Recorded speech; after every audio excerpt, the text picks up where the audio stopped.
En France, les troubles du neurodéveloppement concernent un enfant sur 6, soit 15% de la population. Les troubles du neurodéveloppement regroupent le trouble du développement intellectuel, les troubles de la communication, le trouble du spectre de l'autisme, le trouble déficitaire de l'attention avec ou sans hyperactivité, le trouble spécifique des apprentissages et les troubles moteurs. Face à ce constat, les plateformes de coordination et d'orientation, dites PCO, ont vu le jour afin d'améliorer l'accès au diagnostic de ces enfants et de favoriser les interventions précoces auprès d'eux. Ainsi, si le développement ou le comportement d'un enfant de moins de 7 ans alerte ses parents et ou un professionnel qui le reçoit en consultation, la PCO a pour mission d'intervenir pour qu'il puisse bénéficier d'une prise en charge précoce composée de bilans, de suivi et de consultation si besoin.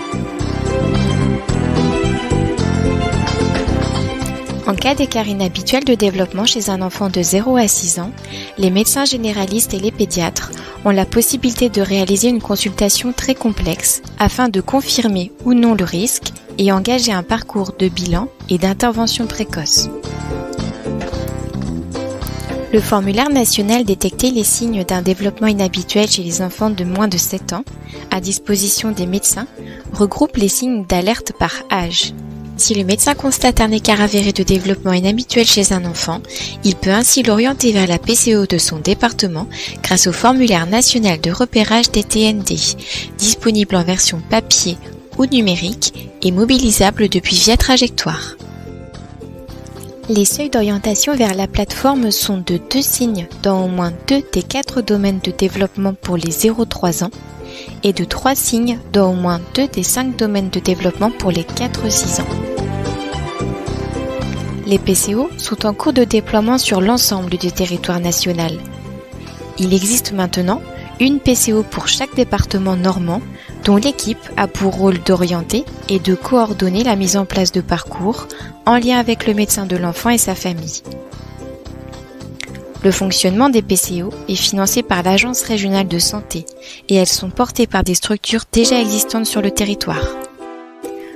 En Normandie, il s'agit de l'association Gaston Mialary pour le Calvados, des PEP 50 en lien avec le centre hospitalier de l'Estran et Normandie Pédiatrie pour la Manche, du CPO pour l'Orne et du CHU de Rouen dans le cadre d'une fédération interhospitalière pour la Seine-Maritime et l'Eure.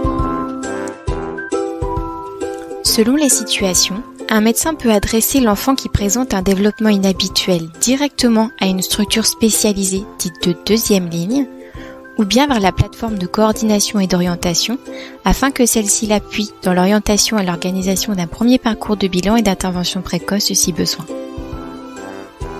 Un parcours PCO dure au moins 1 an et jusqu'à 2 ans à partir de la première consultation auprès d'un professionnel contribuant au diagnostic. Lorsqu'un enfant est orienté vers la PCO, un forfait d'intervention précoce permet une prise en charge financière de l'ensemble des consultations effectuées auprès de professionnels libéraux, qu'ils soient habituellement remboursés ou non par l'assurance maladie, comme les ergothérapeutes, les psychomotriciens ou les psychologues. C'est la PCO qui contractualise individuellement avec ces professionnels. Le service proposé par les PCO bénéficie à tous. Une meilleure prise en charge et une fluidification des parcours pour les patients et leurs familles, une montée en compétences, une évolution et un enrichissement des pratiques grâce à la coopération pour les professionnels du soin et de l'accompagnement, une organisation plus transversale limitant l'approche trop catégorielle des troubles pour les institutionnels. Durant le parcours de l'enfant, les parents sont accompagnés par l'équipe de la PCO dans les démarches administratives liées au parcours de leur enfant, telles que les premières prises de rendez-vous, et en matière de guidance parentale. Cet appui à la coordination entre les professionnels et la famille est le rôle d'un interlocuteur privilégié au sein de la PCO, le coordinateur, en charge d'organiser le parcours sur mesure de l'enfant. Maillon essentiel, il entretient des liens réguliers avec le médecin de PCO, le médecin traitant de l'enfant et les professionnels de santé participant au parcours au sein d'établissements médico-sociaux, d'établissements sanitaires et ou en libéral. À l'issue de l'année de suivi par la plateforme, l'enfant bénéficiera d'un projet thérapeutique adapté à ses besoins, d'une orientation pour la réalisation de ses soins dans un établissement médico-social, un établissement sanitaire et ou auprès de libéraux. Si besoin, l'équipe de la PCO accompagne la famille dans ses démarches auprès de la MDPH ou de la MDA de son département avant la sortie de l'enfant du parcours. Un relais se met en place dans le suivi et l'appui de la famille au sein de l'établissement ou auprès d'une structure dédiée, en lien avec le médecin traitant et les professionnels libéraux impliqués si besoin. Pour aller plus loin, consultez l'ensemble des outils de repérage et d'information sur handicap.gouv.fr, parmi lesquels le site tndtest.com. Voilà pour cette petite vidéo introductive. Donc les PCO, on en parle, c'est la thématique du webinaire d'aujourd'hui. J'ai la chance d'être accompagnée d'ailleurs par une équipe de PCO et un médecin généraliste de terrain, entre guillemets. On a actuellement des PCO sur l'ensemble des départements de la région, avec globalement des PCO 0,6 pour tous les départements et l'ouverture des 7-12 dans la majorité des départements de notre région. Je vais maintenant me permettre de laisser la parole au docteur Humbert, qui est médecin généraliste, qu'on a invité sur ce temps de webinaire pour pouvoir faire le lien justement entre la pratique des médecins généralistes et les différents outils qui ont été créés au niveau national. Bonjour. Donc, voilà, je fais office de représentante pour les médecins généralistes. J'ai demandé un peu à mes collègues aussi ce qu'ils en pensaient pour pouvoir vous faire un retour. Donc, ce qu'il apparaît, c'est que le médecin généraliste a aujourd'hui un rôle central du fait du suivi pédiatrique important, puisqu'on a de moins en moins de pédiatres, de psychologues, et puis les accès au PMI sont pas toujours faciles. Donc, on a pas mal de retours des familles qui expriment des difficultés, et puis nous, on peut être amené aussi à vouloir faire des bilans. Donc, ces bilans, ils vont être évoqués donc lors de nos examens, effectivement. Et maintenant, on a quand même accès, et avec le nouveau carnet de santé, avec pas mal d'items qui nous font penser au développement et aux acquisitions au parage, et puis aussi aux grilles sur le livret de repérage national. Quand on a un doute, on va aller pousser sur ces livrets, on va aller chercher ces indicateurs. Donc ça, nous, on peut l'évoquer auprès des familles. On va pouvoir évoquer certaines atypies, certains troubles du neurodéveloppement, et puis aller les guider vers ces plateformes comme la PCO ou le CRA. Mais on a aussi pas mal de demandes de familles spontanées, parce que c'est vrai que sur notre temps de consultation qui est finalement assez court, on ne va pas forcément se rendre compte de toutes les atypies de l'enfant lors de notre examen. On peut être un peu démuni parce que c'est vrai qu'on n'a pas forcément, alors ce qui revient beaucoup, c'est on n'a pas forcément le réseau de spécialistes qui va nous aider, c'est-à-dire vers quel kiné ou vers quelle orthophonie s'orienter plutôt. Ça, c'est toujours un questionnement de se dire, voilà, quel réseau, est-ce qu'il y a des praticiens qui vont être plus à l'aise que d'autres pour suivre ces troubles du neurodéveloppement. Et puis, alors moi, dans mon parcours, donc j'ai pu rencontrer Dr Bellambert en formation, et c'est vrai que c'est important quand on est face à des problématiques avec des parents de se dire, bah, on va devoir se former aux troubles du neurodéveloppement, même si on n'y était pas de base. Et donc j'ai pu rencontrer Dr Bellambert en formation en DPC, mais aussi lors des échanges, notamment avec le CRA. Il y a des staffs très intéressants, chronophages certes, mais très, très intéressants et formateurs pour nous, pour pouvoir avancer et débloquer des situations de patients. Donc, ces dossiers, ce que je voulais évoquer aussi avec mes collègues, c'est qu'il y a quand même une consultation de repérage des TND qui peut être cotée avec la cotation CTE à 60 €. Bon, c'est une seule fois par patient, mais c'est toujours ça et il faut y penser quand on prend le temps de le faire. Et puis, ce qu'il faut se dire, c'est aussi que derrière, oui, ça nous prend du temps, mais on va pouvoir on va pouvoir aussi bénéficier de ce temps, échanger avec les professionnels de santé des plateformes pour nous former aussi en même temps. Dans les questionnements qui revenaient aussi de mes collègues, c'était effectivement la question du dossier MDPH, parce que nous, on va du coup évoquer la plateforme, on va lancer le dossier. En général, on remplit le dossier, on les envoie par mail et on peut avoir plusieurs mois. Là, j'ai eu presque 5 mois de délai là pour un retour de dossier de PCO pour me dire qu'on allait commencer à s'intéresser à l'enfant. Donc entre-temps, il y a eu prise en charge d'orthophoniste, de kiné et la question c'est de se dire qu'est-ce qu'on lance comme dossier MDPH ou pas, à quel moment c'est utile ou pas de le faire pour les familles. Donc parce que moi la maman me l'avait évoqué notamment là à ce moment-là, j'avais un peu freiné, mais c'est toujours la question de se dire quand est-ce qu'on le fait.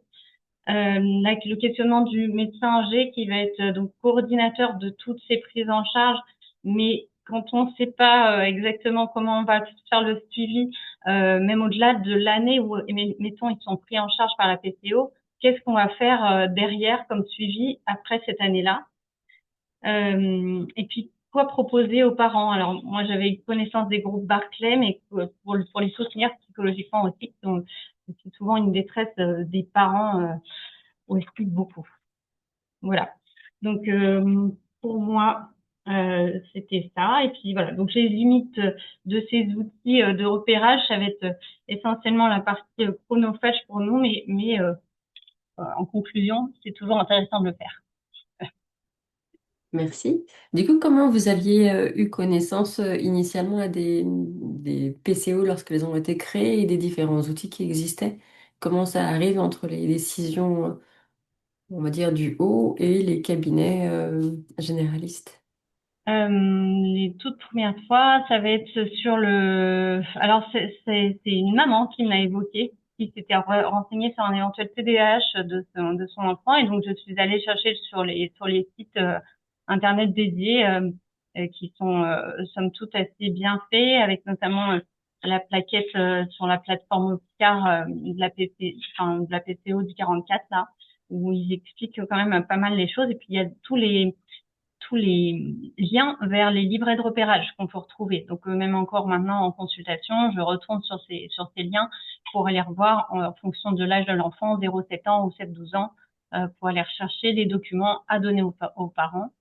Et puis oui, tout est passé en consultation, donc je transmets aussi les documents aux patients pour qu'ils puissent aller voir les enseignants éventuellement pour faire remplir certains volets du document.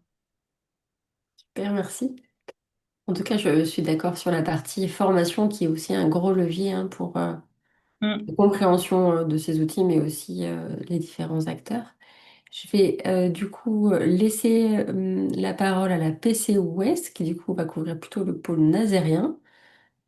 Je laisse du coup mes collègues ouvrir leur micro. Bonjour. Donc, Justine Allard, coordinatrice de la PCO de Saint-Nazaire. Séverine Guillet, psychologue, coordinatrice à la PCO de Saint-Nazaire sur la partie 7-12 ans.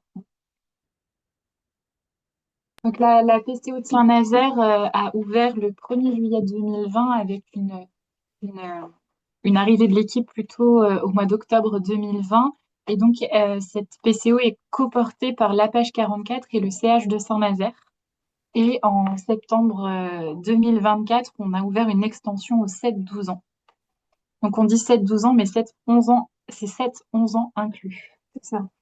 Effectivement, on attire votre vigilance sur la question de l'âge. Donc c'est 12 ans moins un jour au moment où on va étudier le dossier de l'enfant, c'est-à-dire en commission médicale, et c'est vraiment de la validation du parcours. Donc c'est vrai qu'entre le moment où le dossier est adressé, où il est complet et où on peut commencer à l'étudier en commission, il y a souvent un délai.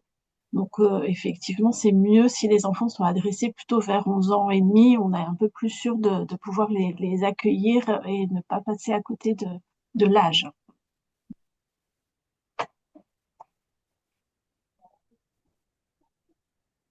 On va pouvoir passer à la slide suivante, s'il vous plaît. Et bien. Ouais. Donc, les PCO-TND sont constitués d'équipes pluriprofessionnelles. Pour la PCO de Saint-Nazaire, on a une équipe de médecins avec des profils différents, puisqu'on a un neuropédiatre, des pédopsychiatres et puis également des médecins généralistes qui sont formés au TND. On a donc un coordinateur de service, des psychologues coordinatrices, une assistante de service social et puis une équipe de secrétaires médicales et médico-sociales.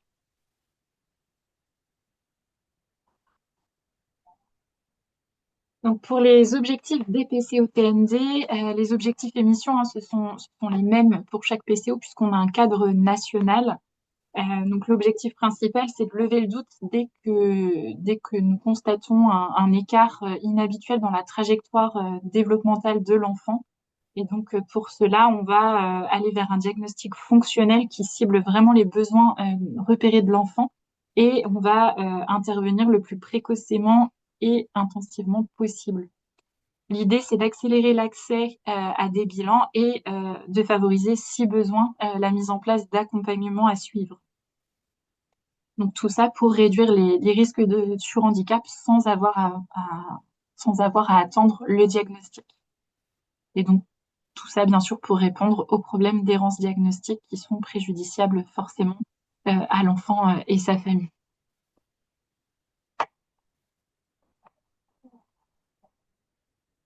Alors je vois qu'il y a une question. Vous entendez quoi par diagnostic fonctionnel? C'est vraiment repérer quels sont les besoins de l'enfant, ses points forts, ses points faibles et sur quoi on va aller pour l'aider. Donc, concernant les missions, donc on va être... Excusez-moi, je passe à diapo. Il n'y a pas de souci. Alors, donc, concernant les missions, on va être sur aider les professionnels de première ligne au repérage des TND. Donc, les professionnels de première ligne, ça va être donc les médecins hein, qui connaissent l'enfant. On va avoir les professionnels de crèche, les écoles. On va avoir également une mission d'orientation des familles vers les professionnels libéraux et ou les professionnels de seconde ligne. Donc les professionnels libéraux, il faut savoir que dans le cadre du parcours PCO-TND, on a un forfait d'intervention précoce qui nous permet de financer les bilans et ou les accompagnements de psychologues, psychomotriciens et ergothérapeutes. Et pour les professionnels de seconde ligne, eh bien, sur un parcours PCO, on peut être amené à les solliciter également et à proposer des parcours mixtes, c'est-à-dire à la fois en libéral et en structure de niveau 2, donc CAMS, CMP, CMPP. On peut avoir des parcours mixtes aussi avec des hôpitaux de jour. On va également accompagner les familles dans le parcours de soins. Donc, sur la PCO de Saint-Nazaire, on a fait le choix d'avoir des psychologues coordinatrices pour un accompagnement et de la guidance parentale également. Et puis, on a aussi une assistante de service social qui peut accompagner la famille dans la constitution des dossiers MDPH et puis les renseigner aussi sur leurs droits. Donc, le forfait précoce, j'en ai parlé juste avant. Et puis sinon, une dernière mission autour de l'information et de la sensibilisation sur les TND, et on en reparlera à la fin.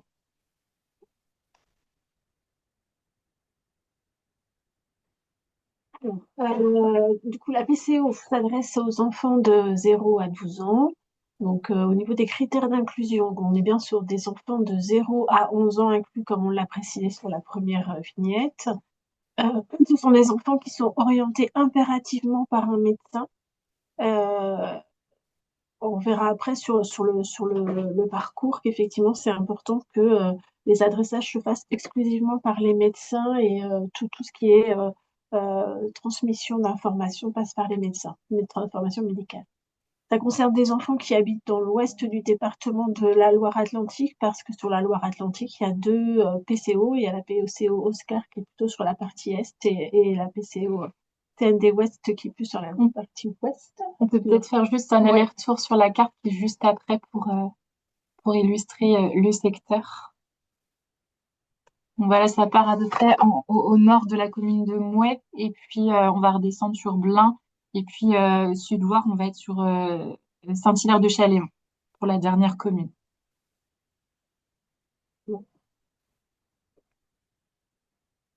Alors, donc effectivement, ça s'adresse à des enfants qui présentent des signes évocateurs d'un trouble du neurodéveloppement, pour qui il y aura une nécessité d'accompagner vers des bilans diagnostiques et puis des interventions précoces. En termes de critères d'exclusion, on ne pourra pas admettre dans un parcours PCO un enfant qui aura déjà une notification vers un établissement ou vers des services sociaux et médico-sociaux type IME ou CESAD. Et on ne pourra pas admettre non plus un enfant dont le diagnostic catégoriel de TND aura déjà été posé. Néanmoins, il peut arriver qu'il y ait de nouveaux des éléments en faveur d'un autre TND qui apparaissent en grandissant et auquel cas on peut accueillir l'enfant pour travailler sur le TND surajouté. On peut par exemple avoir un enfant qui a déjà un diagnostic de dyslexie, dysorthographie, et puis autour de 8-9 ans, eh bien, le médecin qui l'accompagne va également se questionner sur un TDAH surajouté. Donc là, cet enfant, même s'il a déjà un premier diagnostic de TND, on pourra l'admettre sur la PCO pour investiguer euh, plutôt cette suspicion de second diagnostic. Ce qui est important en tout cas, c'est que effectivement, quand on accueille une famille à la PCO pour une première consultation, c'est important que la famille soit déjà en mesure d'entendre qu'il y a possiblement un TND, hein, parce que par expérience, il est arrivé que des familles soient très surprises des mots qui peuvent être posés autour de cette question-là. Ce qui est important aussi, c'est que la famille puisse être en mesure de coordonner les différents soins au libéral, hein, parce qu'effectivement, tout le parcours PCO, enfin l'essentiel sera autour d'accompagnement au libéral. Donc, il faut que les parents puissent être véhiculés, en capacité d'accompagner leur enfant. Et puis également de se déplacer aux différents accompagnements qui seront susceptibles d'être proposés.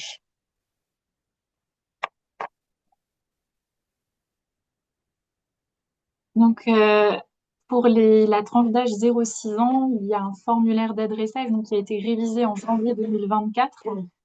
Auparavant, il était plus centré sur les suspicions de TSA. Aujourd'hui, il inclut mieux les suspicions de troubles du langage et de TDAH notamment. Donc, ce livret de repérage, il est à compléter uniquement par le médecin. Donc, dedans, on retrouve des informations administratives sur lesquelles il est indispensable que nous ayons le tampon et la signature du médecin. Parfois, ça fait défaut et du coup, ça rallonge un petit peu les délais pour obtenir un dossier complet. Et puis, il y a le volet médical également qui reprend les facteurs de risque pour un TND et puis les signes d'alerte à l'âge actuel de l'enfant. Donc, dans le formulaire, on va retrouver euh, tous les âges entre 0 et 6 ans. Et donc, parfois, les médecins nous disent que c'est extrêmement chronophage. Donc, ça, on en est bien conscient. Mais il n'est pas nécessaire de compléter tous les âges, uniquement l'âge actuel de l'enfant, pour qu'on sache qu'on ait un état des lieux aujourd'hui des inquiétudes. Et puis, donc, ces éléments, ce formulaire de repérage, il doit être impérativement transmis directement par le médecin. Nous n'acceptons plus de formulaires transmis par la famille parce qu'on a pu se rendre compte, pardon, avec l'expérience que certaines familles se permettaient de corriger les données médicales complétées. Et donc, on souhaite vraiment protéger l'exactitude des informations que vous transmettez. Donc, on a pris la décision de ne plus accepter les dossiers transmis directement par les familles. Et puis donc ensuite, sur la tranche d'âge 0-6 ans, on a une commission médicale donc, qui regroupe un binôme de médecins avec des spécialités différentes, un psychologue coordinateur et une secrétaire. Et donc le psychologue coordinateur présente de manière synthétique la situation de l'enfant. Et puis, on va apporter une réponse. Et puis, si on ne peut pas admettre l'enfant, on va le réorienter de manière systématique. Et donc, pour les 0-6 ans, il y a une commission médicale toutes les 3 semaines.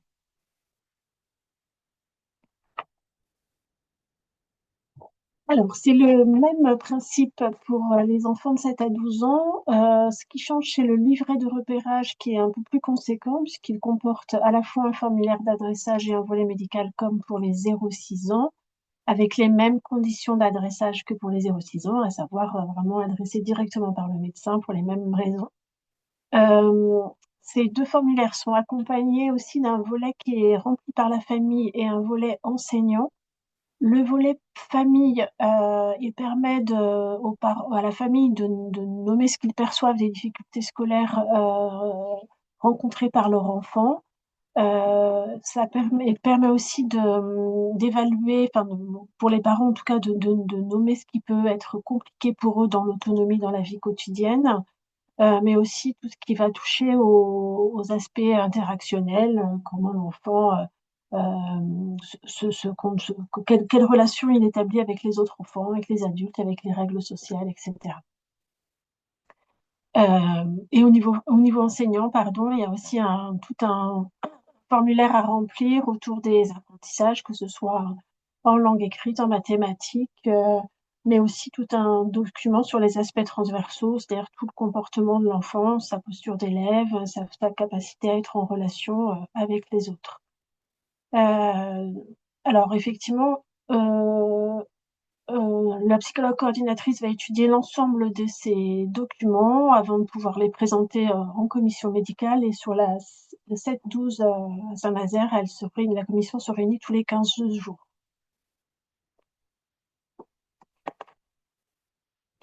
Donc jusqu'à début septembre, les seuls moyens d'adresser, c'était par voie postale et par mail. Donc là, depuis le 12 septembre, il y a également la possibilité de réaliser des adressages avec Via Trajectoire qui a ouvert un module TND. Les PCO de Loire-Atlantique ont été sollicités pour être PCO pilotes dans la mise en place de Via Trajectoire sur les Pays de la Loire. Donc, Via Trajectoire a été mis en place déjà dans un certain nombre de régions. Et donc là, l'idée, c'est sur la fin d'année civile de tester les adressages avec Via Trajectoire avant que ça se mette en place de manière systématique en début d'année 2026. Donc l'idée de Via Trajectoire, c'est de faciliter l'orientation des enfants puisque le médecin pourra compléter, commencera par compléter l'identité de l'enfant. Enfin, commence parce que ça a déjà débuté. On a reçu 4 premiers dossiers sur Saint-Nazaire. Donc le médecin complète l'identité de l'enfant et à partir de sa date de naissance, Via Trajectoire propose le bon formulaire de repérage. Et les éléments qui sont indispensables pour l'étude du dossier sont obligatoires à compléter pour pouvoir valider et envoyer le dossier. Donc, ce qui devrait permettre de gagner du temps aussi et de moins ressolliciter les médecins pour leur dire il nous manque ci, il nous manque ça. Là, ce sera c'est obligatoire pour pouvoir transmettre le dossier.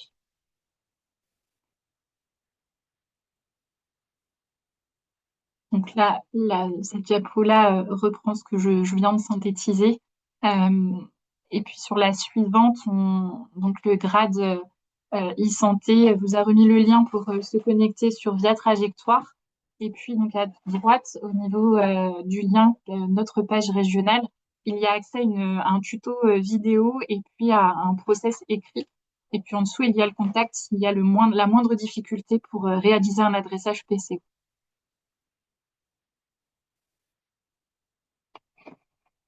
Alors, cette petite vignette-là pour vous présenter le parcours d'un enfant à la PCO. Donc, effectivement, la première partie concerne le repérage et l'adressage par le médecin traitant, le médecin de PMI, le médecin de crèche, le médecin scolaire, enfin voilà, tout médecin, le pédiatre concerné par l'accompagnement de l'enfant qui, effectivement, face à une suspicion de trouble du neurodéveloppement, peut compléter le formulaire de repérage qui est juste avant et l'adresser à la PCO. Donc, comme on disait juste avant, le dossier est étudié par... Je me permets juste de t'arrêter parce que je vois une question à laquelle on peut peut-être répondre tout de suite.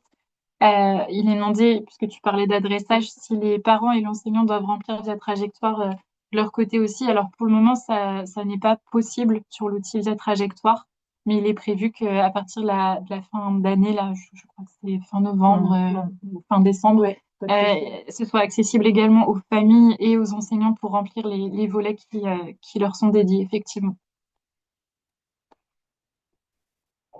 Donc, une fois que le dossier est complet, il est donc étudié par les psychologues coordinatrices qui en font un résumé, enfin qui relèvent les éléments les plus importants pour pouvoir les transmettre en commission médicale pour valider l'entrée dans le parcours de l'enfant à la PCO, ou bien réorienter l'enfant vers une structure plus adéquate. Chaque enfant alors c'est spécifique à la PCO de Saint-Nazaire, pardon. Chaque enfant bénéficie d'une consultation médicale d'entrée à la PCO. Et suite à cette consultation médicale, la famille et l'enfant sont reçus par la coordinatrice, la psychologue coordinatrice, sur un délai de 3 semaines environ après, pour s'assurer que voilà que reparler ensemble de ce que c'est qu'un parcours et transmettre toutes les coordonnées des professionnels libéraux ou les conventionnés et les professionnels, enfin, et les structures de seconde ligne si besoin. 6 mois après cette consultation médicale, il y a une réunion de concertation avec tous les professionnels qui accompagnent l'enfant. Cette réunion, elle est sur 2 temps. Il y a un premier temps de 20 minutes avec tous les professionnels et puis ensuite un second temps de 20 minutes avec la famille. L'objectif, c'est de faire le point sur l'évolution de l'enfant sur ces 6 derniers mois, sur les bilans qui ont déjà pu avoir lieu, ceux qui n'ont pas pu encore, voilà, sur les différentes préconisations. Et cette réunion fait l'objet d'un compte rendu qui est adressé à la fois au médecin qui a adressé l'enfant, mais aussi à tous les professionnels qui font partie du parcours. Et à la famille, évidemment. Et le parcours donc se termine au bout d'un an. On refait de nouveau un point avec les professionnels et la famille. Et à l'issue de cette rencontre, soit on propose une orientation vers une structure, si besoin, soit on maintient les accompagnements en libéral, si besoin aussi. Et pour certains, si on n'a pas pu aller au bout de nos missions, on peut aussi prolonger le parcours, sachant qu'on est limité quand même à 2 ans de parcours pour un enfant. Voilà. La spécificité de la partie 7-12 ans, c'est qu'il y a eu à l'ouverture de la partie 7-12 ans, il y a eu une signature d'une convention de partenariat avec l'Éducation nationale qui a permis de définir un processus d'alerte de l'Éducation nationale, puisqu'effectivement les enseignants souvent repèrent des enfants susceptibles de présenter des troubles du neurodéveloppement. Donc il y a toute une procédure qui a été écrite afin qu'ils puissent à la fois mettre en place tous les adaptations nécessaires et puis ensuite interpeller au besoin, si vraiment les adaptations ne suffisent pas, interpeller au besoin la PCO via le directeur. Ça reste toujours un adressage médical. Ça reste toujours un adressage numérique. Et puis la PCO a aussi une fonction appui ressources auprès des professionnels de l'éducation nationale, susceptibles de les soutenir dans la mise en place des adaptations, de tout ce dont ils peuvent avoir besoin pour accueillir au mieux ces enfants. Les orienter au mieux si besoin. Et les orienter. Et donc enfin une petite vignette sur les accompagnements parentaux. Donc à Saint-Nazaire, on propose des guidances parentales individuelles. Hein, donc la psychologue coordinatrice référente peut au besoin recevoir la famille. On propose en lien avec le CAMS CNPP également des groupes d'habileté parentale Barclay.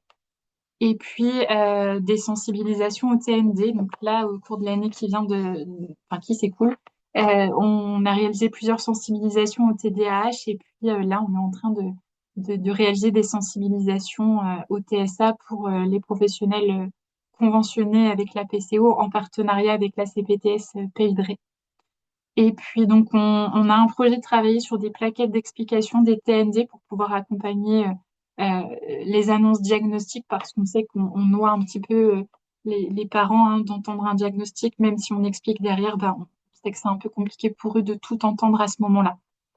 Et puis donc enfin, on a un projet de groupe de parole parce que c'est un besoin qui a été identifié et nommé très clairement par un certain nombre de parents qui aimeraient avoir des espaces pour échanger avec d'autres parents qui ont des réalités similaires aux leurs.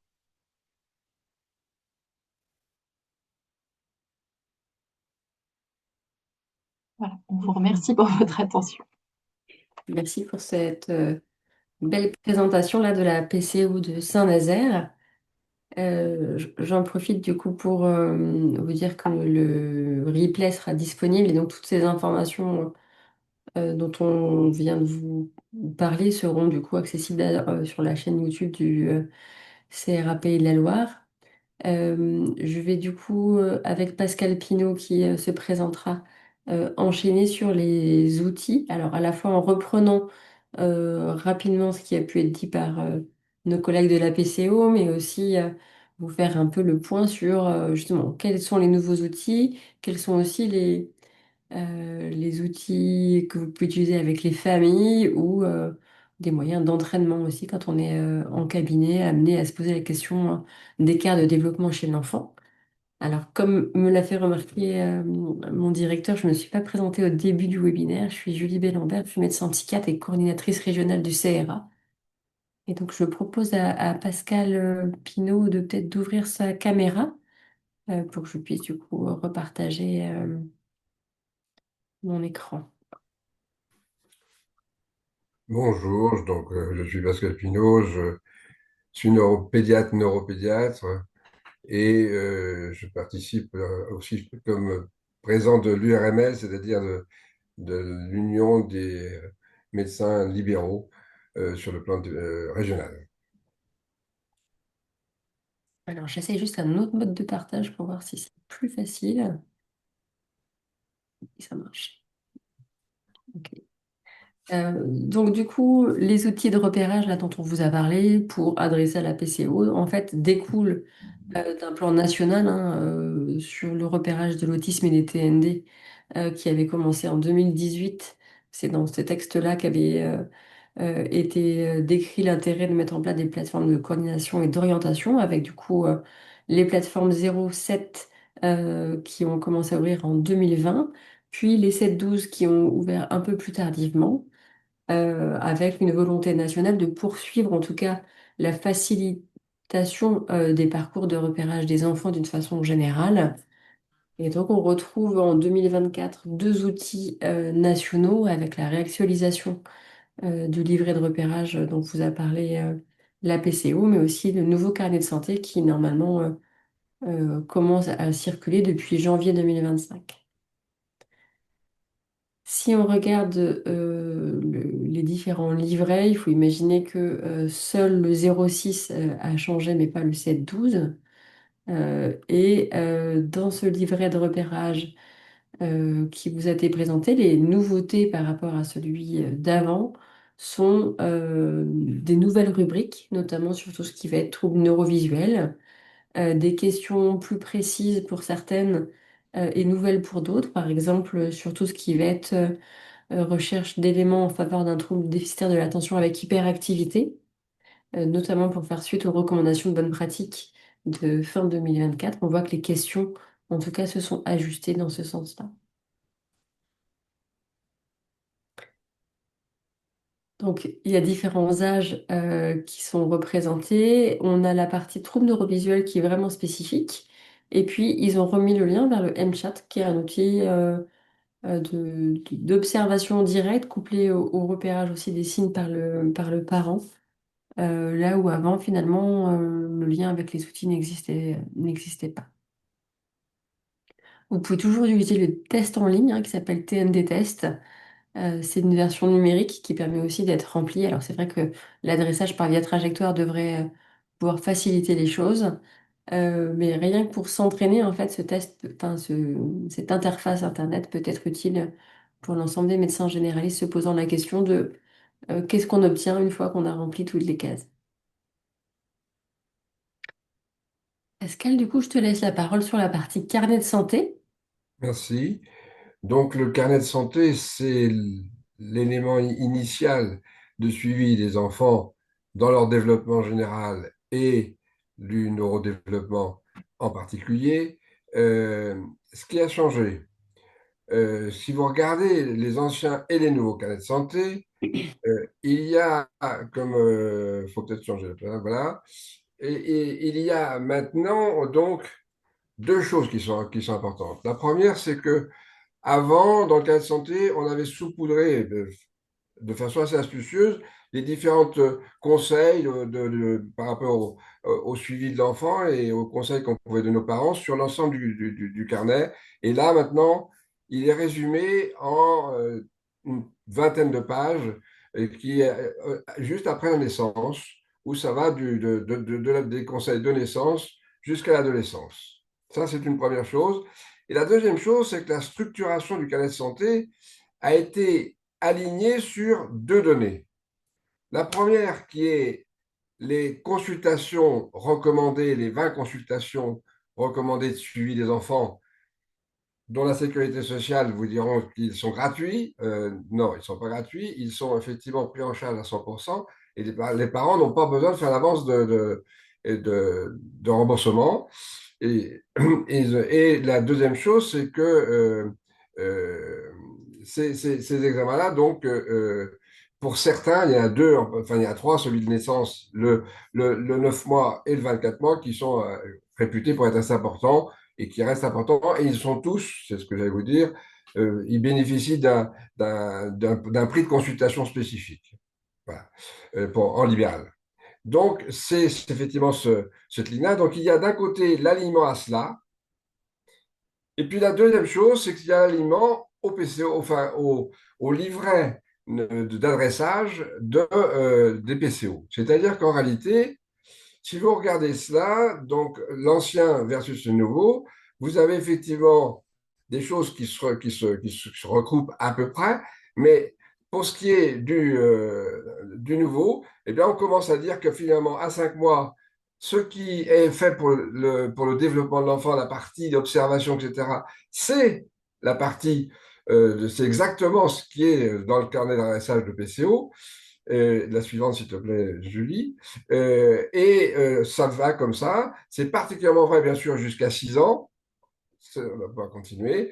Mais à chaque fois, quand je mets PCO, c'est parce que, effectivement, c'est le questionnaire et les différents éléments d'observation, quel que soit l'élément, qu'il soit moteur, qu'il soit langage, qu'il soit communication, qu'il soit comportement, c'est exactement cela. Donc, il y a l'aliment de ces deux. C'est ce qui fait que, soyez pas étonnés, pour certains examens, il y a 2 ou 3 âges où vous retrouvez la même grille. Quel intérêt? L'intérêt que ça peut avoir, c'est quand même qu'effectivement, quand vous voyez l'enfant et que vous avez déjà rempli votre première grille, on vous a dit, le docteur Habert vous a dit qu'effectivement, il y avait la possibilité, et vous le savez, je pense pour la plupart, une cotation spécifique d'une consultation complexe pour l'adressage au PCO. Le plus simple, c'est que je comprends que enfin, en pratique, pour l'avoir fait, c'est effectivement quand vous avez un examen d'un enfant de suivi, vous n'avez pas le temps de faire tout le travail, et bien effectivement, faites reprendre un rendez-vous spécifique pour ça, pour remplir, pour terminer de remplir la grille, pour regarder, et sachez, comme cela vous a été dit, qu'il y a, donc effectivement, ça et ça, c'est la même chose. Et si on regarde bien. Et en fait, je n'ai pas tout mis à gauche parce que ça prenait trop de place, hein, parce que c'était très serré dans le carnet de santé. Donc, j'étais à dire qu'effectivement, une fois que vous avez ça, vous pouvez faire votre consultation pour un massage. Et effectivement, sachez que chaque PCO peut avoir, c'est vrai en Maine-et-Loire, là je viens d'entendre pour la presqu'île, pour le Saint-Nazaire, que c'était vrai aussi, il y a un formulaire complémentaire propre à la PCO pour pouvoir faire un adressage complet. Et on va prendre les suivants. Donc voilà les éléments importants. Je ne sais plus si ça s'est arrêté ici. C'est effectivement que le carnet de santé reste le carnet de santé. Il va être de plus en plus d'ailleurs a priori numérisé et un jour on le remplira directement sur son ordinateur en faisant la consultation. Mais déjà, il y a une sorte de coordination des différentes structures qui interviennent auprès de l'enfant. Il faut bien être clair que par rapport à l'adressage au PCO, et en particulier à 0,6, alors effectivement 0,6 et 6,12, c'est quand même deux choses un peu, enfin 6,11, c'est différent. C'est bien sûr la même trajectoire, mais il y a quand même des questions qui ont rapport avec l'âge. D'ailleurs, on peut discuter sur la manière dont c'est présenté au sens où il y a des éléments transversaux qui sont à tout âge, et puis il y a des domaines où, par exemple, un TND moteur, c'est plus souvent au cours des premières années qu'on va avoir des problèmes. Et puis ensuite, il y a effectivement les dyspraxies, mais déjà, ça se repère souvent, ça commence à se repérer au cours des 0,6, mais le langage aussi, mais pas le langage écrit, bien sûr. Donc tout ça, il y a quand même une question d'âge progressive des différents domaines et qu'il est important d'avoir en tête. Voilà les éléments qui vont être aidés pour le carnet de santé. Et effectivement, l'une des choses aussi qui est importante à réfléchir pour l'adressage au PCO et qui peut être aidé par cela, c'est que ben, il y a des spécialités qui sont la psychologie, la psychomotricité et l'ergothérapie qui ne sont pas prises en charge par la sécurité sociale. Et il est important, par exemple, pour un enfant qui a des problèmes moteurs, la psychomotricité, c'est surtout utile très tôt chez l'enfant, et c'est pour ça qu'il faut aussi penser tôt pour cela. Voilà, donc le carnet de santé, ça fait partie des éléments qui permettent de surveiller, de mieux suivre l'enfant et qui maintenant est en coordination avec les différents éléments de l'adressage et du suivi recommandé. Merci, Gilles. En effet. Du coup, moi, je me suis permise en tant que pédopsychiatre de montrer aussi que des choses avaient évolué dans le carnet de santé, à la fois la structuration, là, tu le disais, Pascal, et puis surtout les informations et les conseils donnés. On voit notamment que pour les médecins généralistes et les pédiatres, à partir de l'adolescence, on a inclus de façon systématique des questions sur la santé mentale des adolescents, éléments qui ne figuraient pas dans les anciens carnets de santé.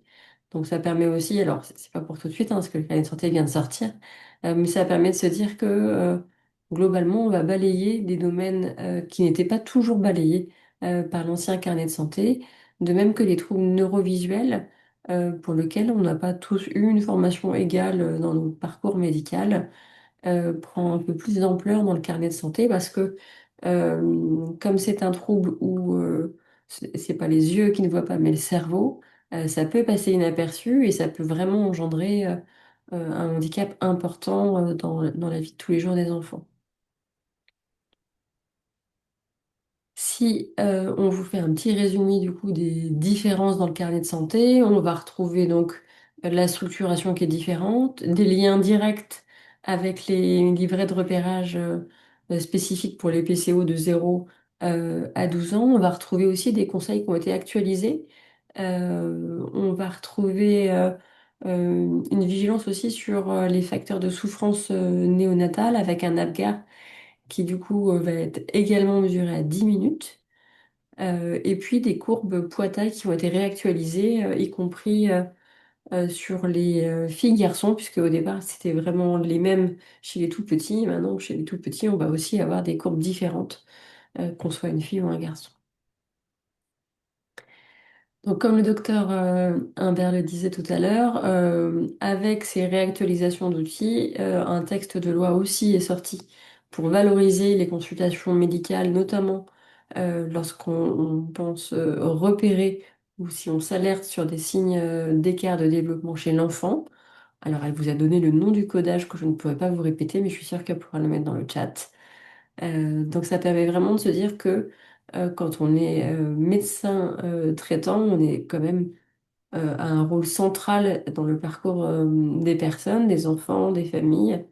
Et donc c'était important pour pouvoir le valoriser. Dans les autres outils dont vous pouvez du coup avoir connaissance, mais qui me paraissent assez utiles quand on est amené à rencontrer des enfants, c'est le site Agirto et notamment la campagne qui a été portée par l'ANECAMS, qui est l'association nationale des différents CAMS en France.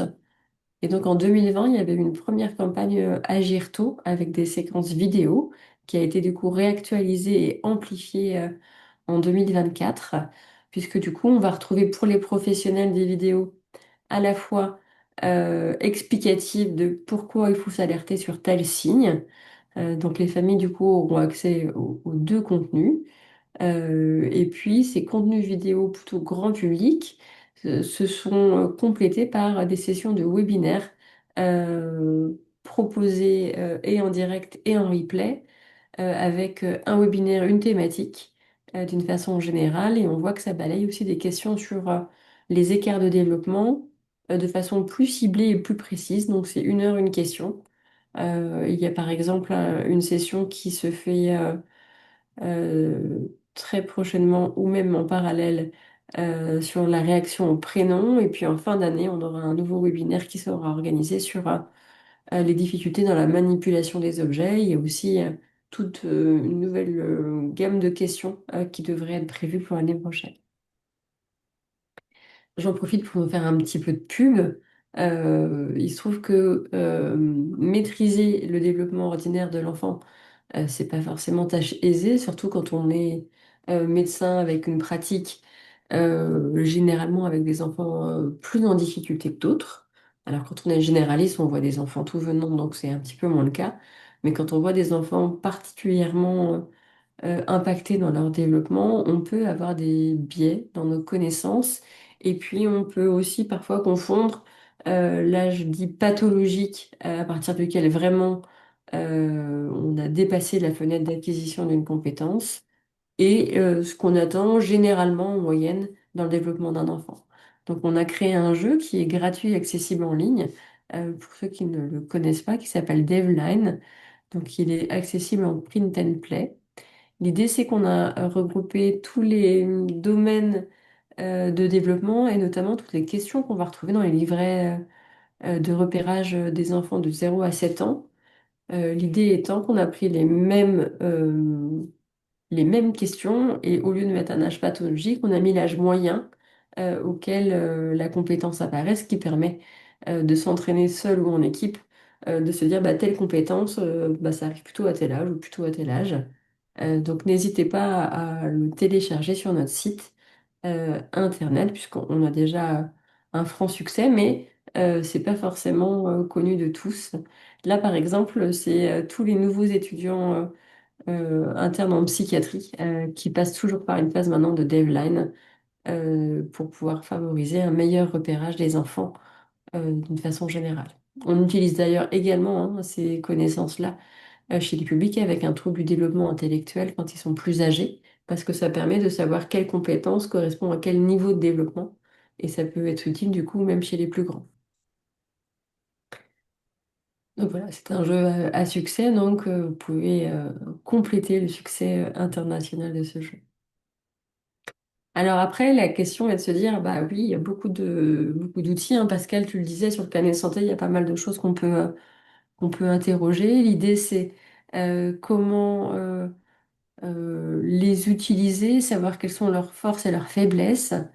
Sur le carnet de santé, peut-être Pascal, tu peux compléter là sur tes différentes questions. Dans le cas de santé, je repasse s'il te plaît, la dernière, dernière slide. Là, sur le cas de santé, par exemple, la question c'était à l'usage, est-ce que ça va être plus pratique pour les parents d'avoir un livret que d'avoir quelque chose de... Bon, ça, c'est pour la présentation, mais en même temps, je vous ai dit, bon, est-ce que le fait de coller simplement euh, aux recommandations d'une part et puis au mode d'adressage d'autre part, va être très pratique. Bah, c'est vous qui va essayer de voir s'il y a quelques questions qu'on peut se poser sur effectivement l'intérêt de ça. Après, il y aura aussi l'évolution avec la numérisation. Donc, tout est perfectible, tout change, puisque déjà, il y a déjà une deuxième version de l'adressage pour le 0-6 ans. Or, les PCO, c'est pas si vieux que ça. Donc, ça va beaucoup plus vite qu'à une certaine époque. Et en effet, il y a aussi toutes les réactualisations de recommandations de bonnes pratiques qui viennent modifier l'utilisation de ces outils. Je pense à celle du TDAH en 2024, et puis là, il y a actuellement celle du TSA qui est en train d'être réévaluée également, que ce soit sur la partie diagnostic, mais surtout sur la partie accompagnement. Donc beaucoup d'outils, hein. Je ne vous ai pas parlé du site des 1000 premiers jours, je ne vous ai pas parlé de tout un tas d'autres outils comme les fiches qu'on peut retrouver sur le site Clépsy, par exemple, qui sont très bien faites aussi quand on cherche à donner de l'information aux familles. Donc c'est comment aussi s'y retrouver dans tous ces supports, hein, et d'informations pour les familles et d'informations pour les professionnels de santé.